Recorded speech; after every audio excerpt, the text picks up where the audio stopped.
FS.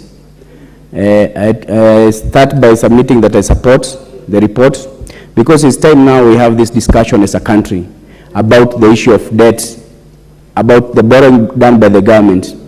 And Mr. Speaker, sir, I stand and I would like to say that we seem to be lazy to think that an economy can only be driven by only through two ways. It is either we borrow or we tax our people. As a government, I think you're being too lazy in our thinking because you cannot have those two models as the choices to drive our economy. An economy can be driven through other models, through production, consumption, investments, and savings. So it is time for us as a government to look for other creative ways on how to improve our economy, but not necessarily taxing our people and not necessarily having to borrow.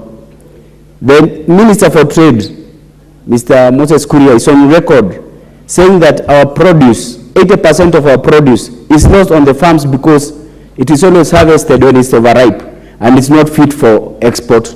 We have not exhausted all the export markets for our local produce.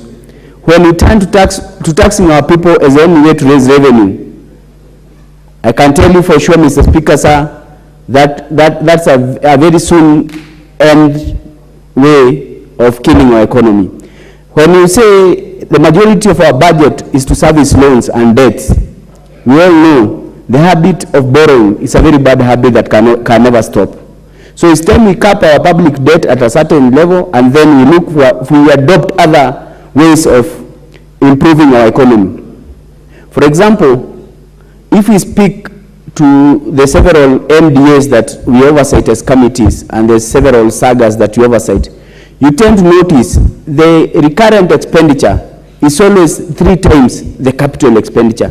You find an MDA having a recurrent budget of 1 billion, but a capital budget of around 20 or 50 million. So you're left to wonder, we are spending so much money in order to move or to develop. The development expenditure is so small.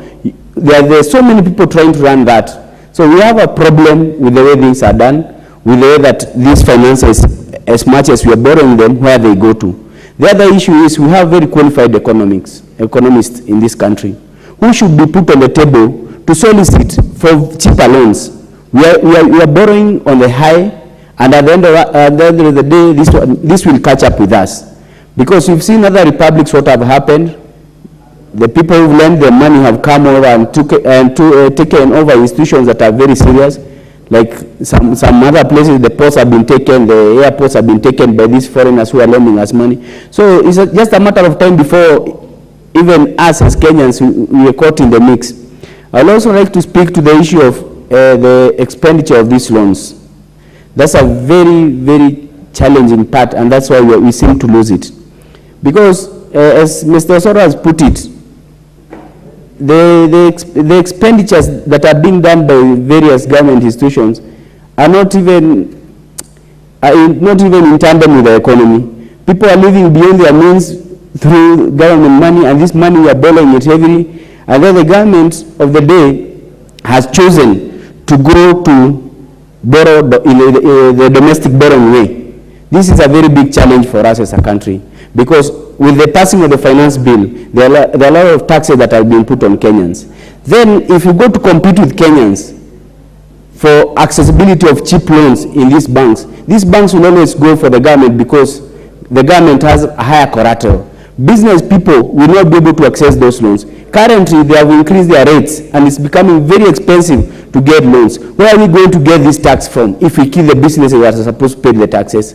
It's a time as a country we have this discussion so that we can have a very clear way forward on how we are going to tackle the issue of public debt. Thank you, Mr. Speaker, sir. I submit. The Honorable John Waweru, you are back on the screen. Are you now ready? Proceed. Mr. Speaker, I thank you for this opportunity.